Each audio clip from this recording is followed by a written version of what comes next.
Hey guys, it's Carla. And Cesar. Welcome back to another episode of Carla and Cesar's Modern Life. Episode 33. 33. Yep. Back at it again.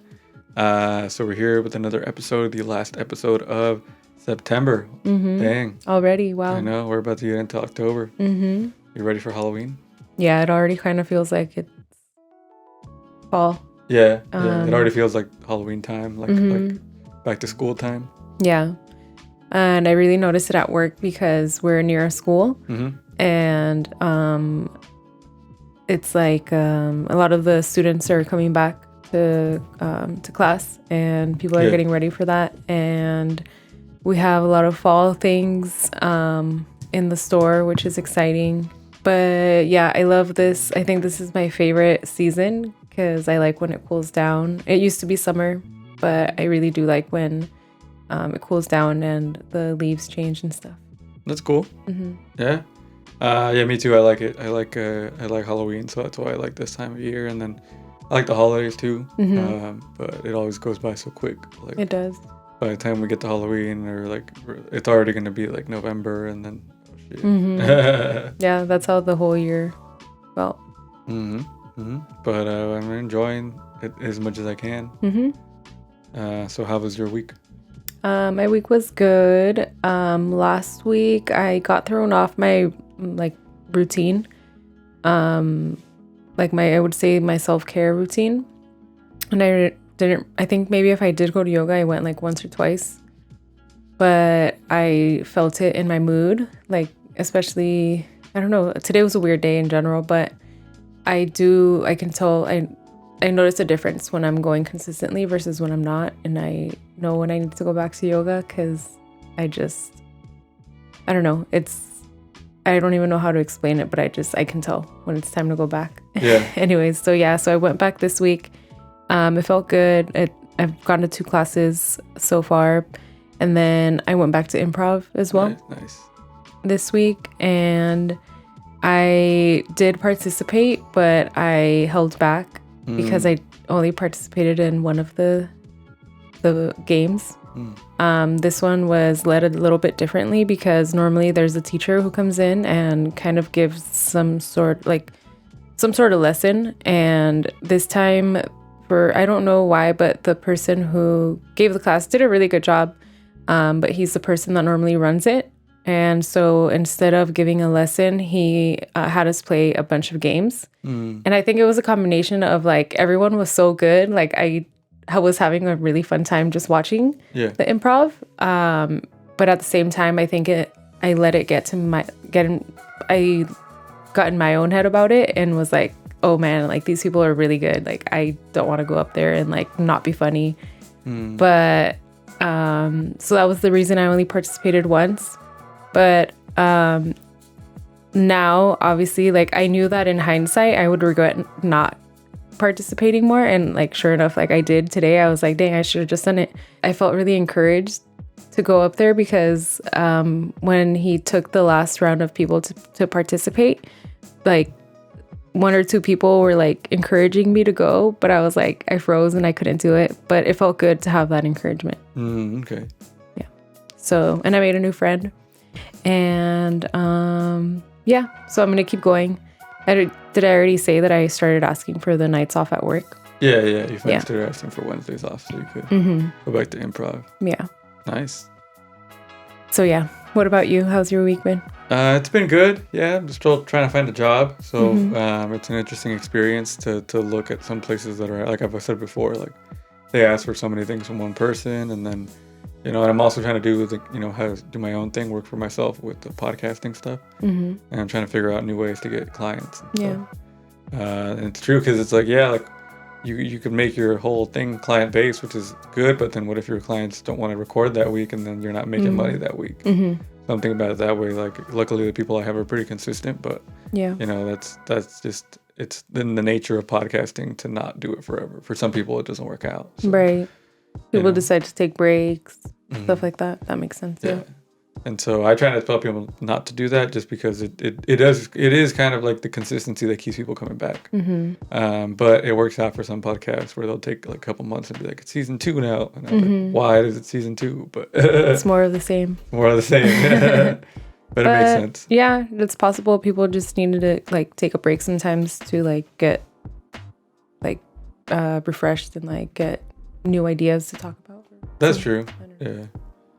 But I understand where you're coming from though, like wanting to like stay consistent, because you lose momentum, I feel like, when you stop recording, because then like, not that it's an inconvenience, but like if you're looking for any small reason to not do it, like you'll find it. So instead, if you're just like committed to it, why not just keep it up? Yeah, it's true. And it is hard, like for us too, that we don't have a day that we record for sure. Yeah. It does get hard to like schedule that out. And, it does. Because we'll plan to do it on a day, and then the day comes around and we're like, do you want to do it tomorrow? And then we're recording it like Sunday night, even though it's supposed to be being published Sunday night, it's Monday morning. But yeah, I mean, but we've never gotten we always have a new episode out every week. So that's true. Shout out to you. Most of the time Mondays. Sometimes it gets, but for sure every week. Yeah. So yeah, we're gonna keep doing it too. We don't plan on stopping. And we're gonna keep updating you on fun stuff that happens in our lives. Like next week we're going on a trip, right? That's right. Yeah. So yeah, we'll keep you updated on all that stuff and more of the self-help work next time. But before we move on to the scenarios, just want to remind you guys to like and subscribe to the channel. Like this video, share this video, leave us a comment. Yes, please. Yeah. Share with your friends. Tell your mom about it. Tell your mom. You saw this really cute couple on YouTube, and I'm just kidding, but I was catching up on some of the comments people have left, and they're so nice. Yeah, people are nice. Are you deleting the mean ones? No, there's no mean ones. Really? That's so there's nice. a section on YouTube that's held for review, and you have to like look at them. So I don't know if we have haters in that aspect. Well, somebody went for our Beyonce. My favorite comment was one for the Beyonce review. Someone said that we sound like a NPR reaction. I was like, yes, I love NPR. That's funny. So if NPR wants to hire us, just we'll know. do reviews. Yeah, hit us up. Yeah, people are already listening to us, so you know. Just let us know how you can use our clout NPR. All right, so you want to start with the first scenario? Yes, let's do it. This first one is a short one. So it goes, am I the asshole for refusing to give our future twins similar names? I'll keep this short. I'm a 26-year-old male. My wife is a 25-year-old female. She's currently pregnant with twins. We were talking about names, and she said that she wanted to give them similar names because they will be twins, like Tim and Tom or Rhonda and Wanda, etc. I immediately said no.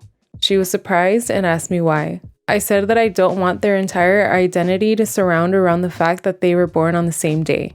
She said that it wasn't, and she just wants to get the full experience. I said no anyway, and now my wife has been giving me the silent treatment since. Am I really so wrong to die on this hill? Oh, shit. Dang. So the point is to have them have like names that match. That like rhyme or just go together in general. But that's kind of cringe, because that's cute for a little while, but then these people have to live with this their entire lives. Exactly. Like it would be a funny idea that I would have, but would I fully go through with it? I don't know. Right. I don't think so. And it's such an easy thing. Like, people are mean. It's an easy thing to make fun of.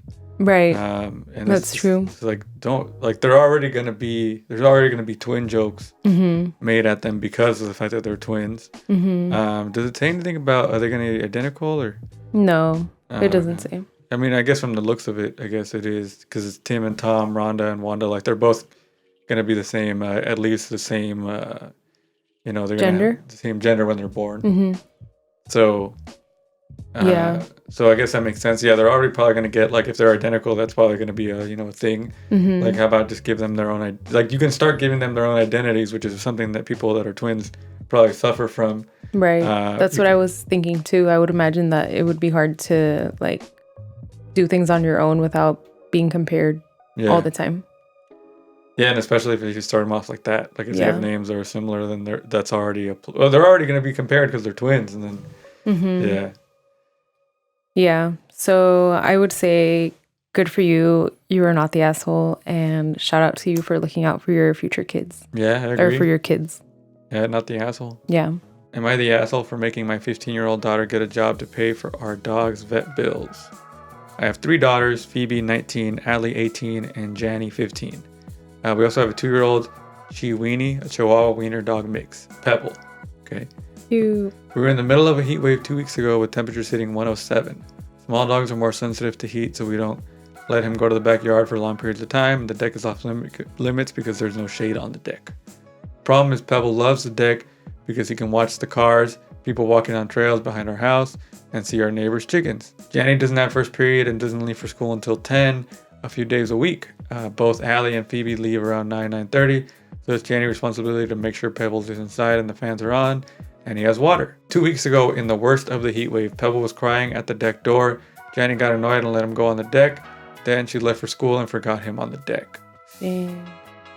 Allie came home a few hours later and started looking for Pebbles. She found him passed out on the deck and called me sobbing. I left work early, took him to the emergency vet, and they treated him for a heat stroke. He had to stay at the vet for a few days, and Ellie was inconsolable while he was gone. She was constantly crying. She wouldn't eat or leave her room, and she had a panic attack every time the phone rang because she was terrified that it was the vet telling us that Pebbles was gone, or Pebble. Sorry. Pebble made a full recovery, but now we have an expensive vet bill, and Allie still has extreme anxiety around losing Pebble. Jenny's upset because Allie hasn't spoken to her since she forgot Pebble on the deck, and Phoebe rarely speaks to her and doesn't hang out with her anymore.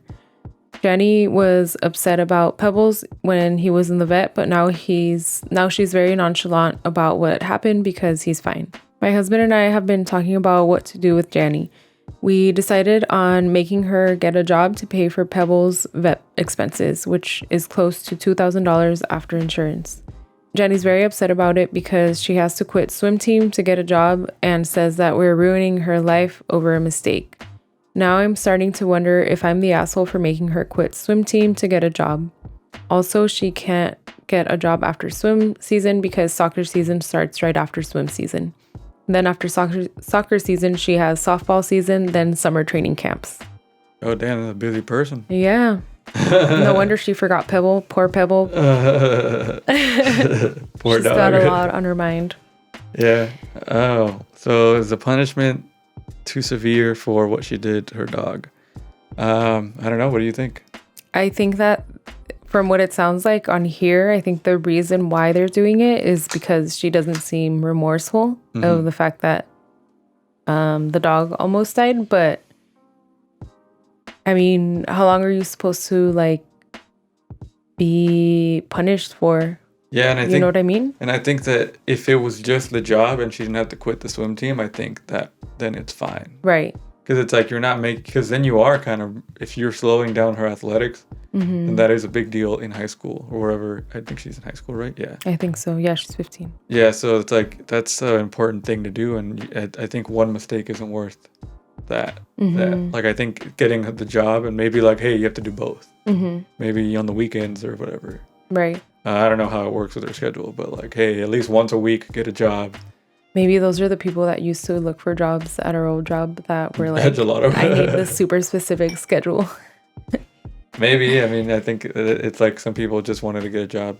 We deal with we had a lot of high school kids at our old job. And I think it was just an extracurricular activity for them to put it on their like thing for college. Like my friend used to say, it was like a school project for them, basically. Really? That's how they thought of their job? They didn't say it like that to us, but we referred it to them like it was just a school project for them, like it wasn't real. Yeah. But yeah, I mean, but on a tangent off that, but yeah, so I think it would be possible for her to do both if she had, and that would be the true punishment. It's like, hey, work here for 6 months. Because it would be fucked up if she just made the $2,000 and then she quit the job. Because then you're just like, what the fuck was that for? And also, why would you want to associate a job with it, with being a punishment? You know? Yeah, that's true. Because it's like you're gonna spend your whole life working.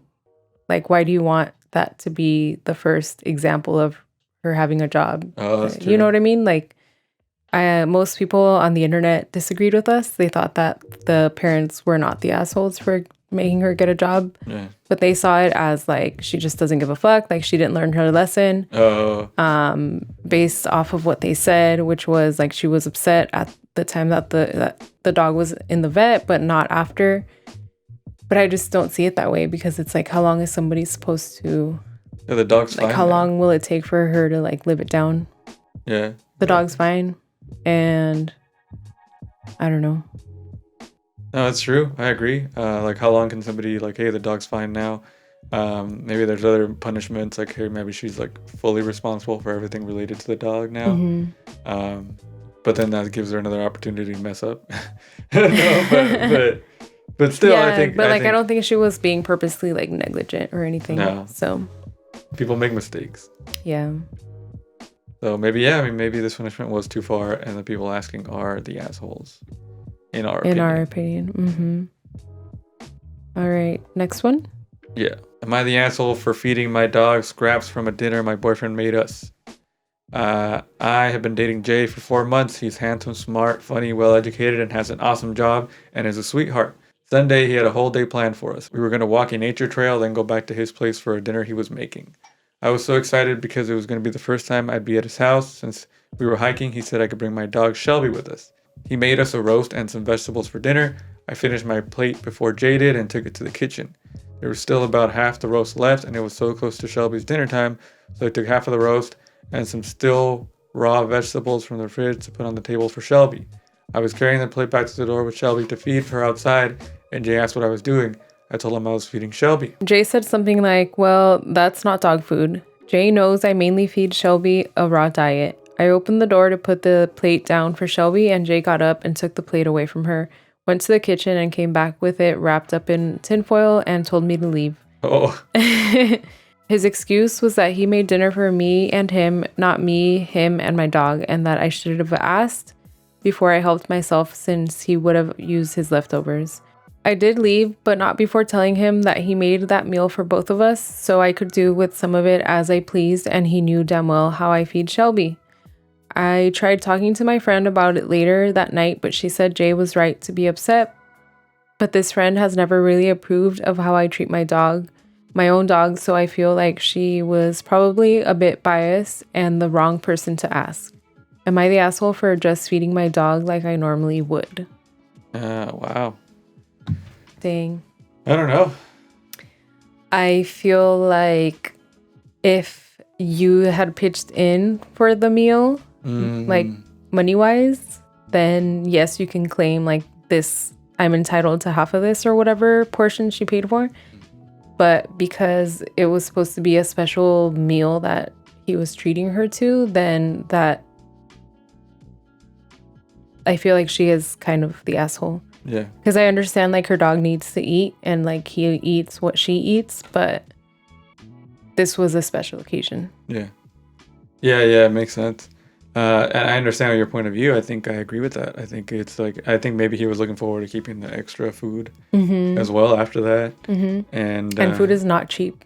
Yeah. And if it was a special one, then maybe he like paid extra for this meat or whatever the roast is. Mm-hmm. And so, yeah, I think it's like really, she assumed something that was incorrect, I think. I think so. Yeah. I think to her it was like just food, like, her dog apparently eats the same food she does. Mm-hmm. So somehow the dog had to eat. But I think maybe in special occasions like this, like I don't think you would go to a restaurant, like, to a restaurant, bring your dog and then like feed your dog. Yeah. Food. At least wait till you get home with the leftovers to give it to him. Yeah. I think she should have at least asked him. Mm-hmm. I agree. You are the jerk for feeding your dog the scraps. But shout out to you for looking out for your dog at the same time. I mean, I'm glad the dog was fed. It's just yeah. Same. So yeah, that was it for the 3 scenarios this week. Thank you guys for watching. Thanks for tuning in. Yeah, remember to follow us on Instagram. Follow me at I am Cesar Rod. Where can they follow you? On Instagram at Carla Rod 89. Nice. And your plant page? My plant page, Plant Parenthood OC. Yeah. And follow me at The Rodriguez Show as well. That's the other radio show that I do. and I can produce your podcast, video or audio, or live streams, whatever you want me to do. I can do that. Hit me up at Cesar Rod Podcast and Video on Instagram. And that's it, guys. Remember to take care of yourself and each other. Thanks so much for watching. Bye.